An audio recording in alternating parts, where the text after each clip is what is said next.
Assalamualaikum warahmatullahi wabarakatuh. Saat ini saya ada di Omah Buruh Egypt.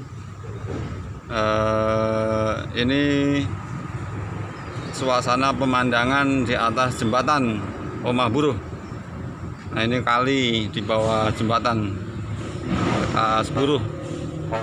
Kita lihat ada siapa dan inilah kondisinya di Omah Buruh.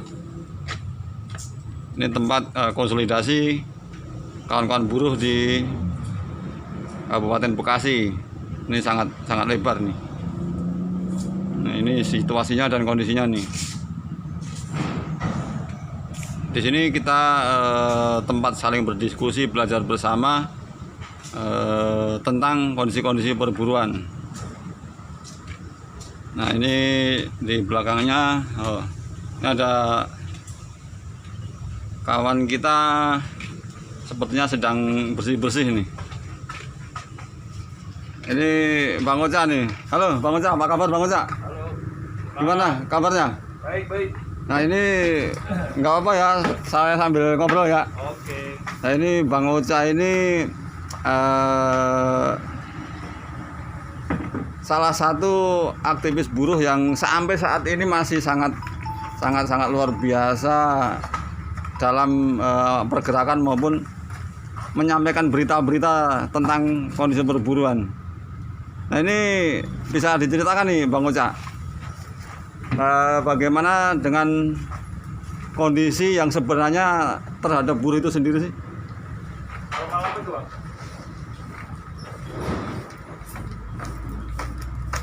Gimana kondisinya sekarang? Kondisi sekarang kan istilahnya ya berhubung corona juga kan, mungkin dari PUK, terus pemerintah sama serikat sendiri kan istilahnya mungkin punya masing-masing ya. Ya mungkin kali untuk sementara ya kita ya harus bertahan aja lah. Bertahan ya? Iya.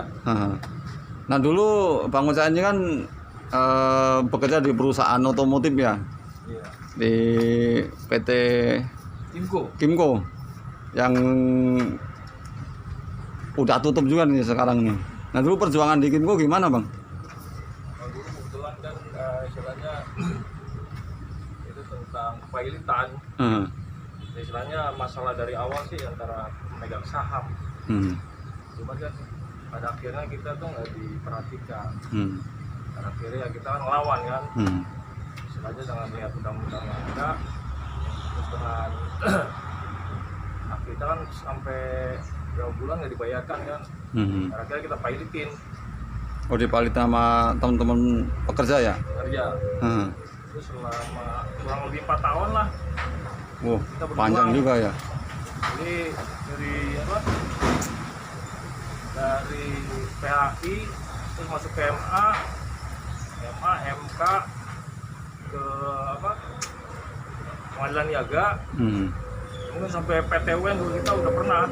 Jadi semua pengadilan Dilewati semua ya. perjuangan Kimco tuh udah pokoknya udah dimasukin semua. Oh, luar biasa. Nah, dalam proses perjuangan panjang itu nih Bang, ada nggak yang teman-teman yang berhenti di tengah jalan tuh Bang? Kalau itu mau wajar sih, masalahnya kan panjang juga kan. Yang satu masalah perut.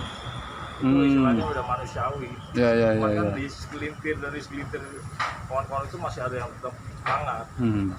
Nah, artinya teman-teman yang harus berhenti tengah jalan karena memang faktor ekonominya ya. Satu ekonomi, terus kedua juga ya faktor jiwanya memang udah nggak kuat. Jadi dari ya kisaran 50% masih bertahan lah. 50% ya dari total anggota ya. Tapi tetap yang 50% di luar itu tetap support. Jadi kayak yang olot itu yang 50% istilahnya sampai selesai gitu.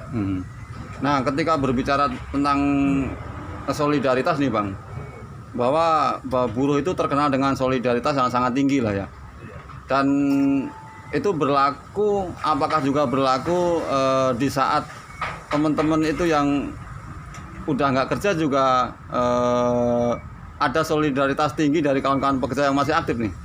Kalau dari slogan SPM itu solidaritas forever itu luas kalau menurut saya loh. Kan forever.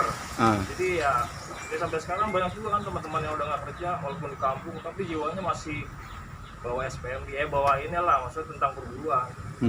Kadang-kadang dia walaupun udah nggak pernah nongol, pas ini sewaktu-waktu pasti datang. Ya mungkin satu kangen, kedua juga masih ada panggilan jiwanya kan. Terus pernah merasakan. Ya.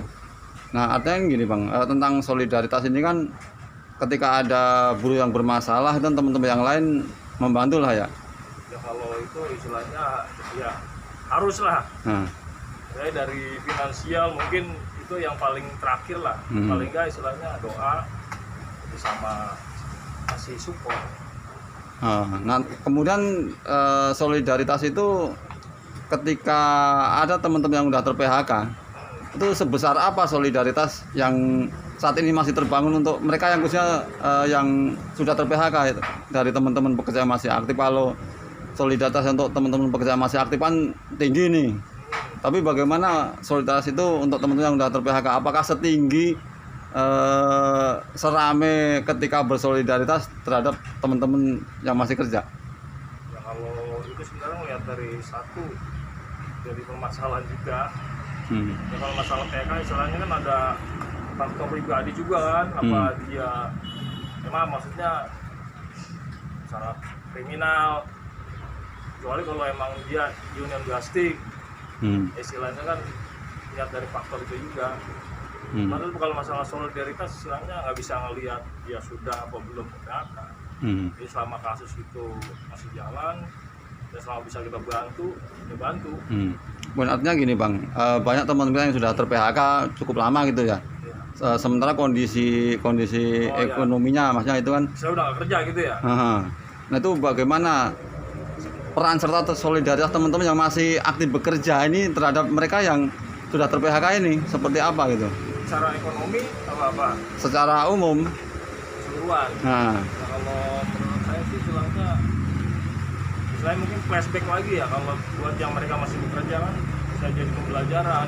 Dalam arti kalau mau bantu istilahnya kan ya mungkin ya sekarang kan ada koperasi kan, ke BSSM tuh ya, mungkin di situ bisa dikasih pengertian, atau diajak. Jadi paling enggak kan istilahnya ada yang bisa buatnya dulu harapan awal itu. Artinya ketika teman-teman yang sudah ter-PHK itu solidaritas untuk dia nggak sebesar ketika masih bekerja itu ya? Kalau masalah itu ya. Ya istilahnya kan juga satu dari organisasi mungkin secara ini udah putus kan. Tapi udah putus, terus kedua juga instruksi juga mungkin kan dari organisasi juga nggak ada. Nah kemudian itu masalah kepedulian aja sih, maksudnya kalau emang dari pihak kawan-kawan masih bekerja, kalau lihat pihak yang ini kepedulian. Nah di SPM kan diajarkan ya begitu, masalah solidaritas forever. Forevernya ini yang istilahnya harus kita pahami, kita bangun ya. Iya. Nah terkait tentang kondisi yang semakin hari semakin sulit nih Bang Uca, bahwa ketika ter-PHK ini satu memang solidaritas berkurang untuk yang ter-PHK kan ya. Kemudian kondisi kehidupan juga nggak senyaman ketika masih bekerja. Nggak beruntung lah. Ya. Nah pesan-pesan terhadap teman-teman yang saat ini masih aktif bekerja di perusahaan itu apa tuh Bang? Kalau menurut saya istilahnya pesan saya jangan terlalu terlena lah tentang saya juga pernah merasakan kerja di PT ya. Istilahnya udah merasakan lah. Saya jangan terlalu terlena, jangan terlalu nyaman. Istilahnya mungkin pendapatan banyak karena lemburan, jadi lupa semuanya kan. Karena istilahnya sementara. Pesan saya istilahnya kalau buat teman-teman yang masih bekerja, jalin silaturahmi juga lah, maksudnya ya antar sama teman yang udah enggak, terus sama-sama kawan-kawan masih di sama-sama organisasi. Jangan terlalu terlena di dalam perusahaan. Ya kayak sekarang kondisi COVID aja kan istilahnya dari tadi bulan-bulan berapa bulan terakhir kan istilahnya mungkin masih enak lah, pokoknya langsung ambruk ya, balik kan. Ya. Yang tadinya lemburannya banyak ya istilahnya upahnya lumayan, produksi turun kan otomatis potong gaji sampai 50% kan. Ya mungkin dari situ, padahal kan baru berapa bulan aja dulu, udah jomplang. Nah ini kan Bang Uca ini di media lah ya. Itu tentunya banyak sekali menulis tentang perburuan. Iya. Banyak nggak kasus-kasus perburuan akhir-akhir ini Bang? Kalau dikumpulin sih banyak kan nasional. Nasional ya? Tapi kan tiap daerah kan punya kontributor sendiri. Jadi kalau di tiap naikin ya permasalahannya banyak. Banyak ya? Ya masalah kebanyakan kan istilahnya satu masalah potongan upah, terus PHK kan. Walaupun union busing udah nggak, maksudnya nggak terlalu, ini kan sekarang COVID ini dimanfaatin. Dimanfaatkan ya buat satu ya menggerus masalah organisasi juga. Berarti paling banyak kasus akhir-akhir ini tentang upah nggak penuh ya? Upah nggak penuh, juga termasuk ada PHK juga.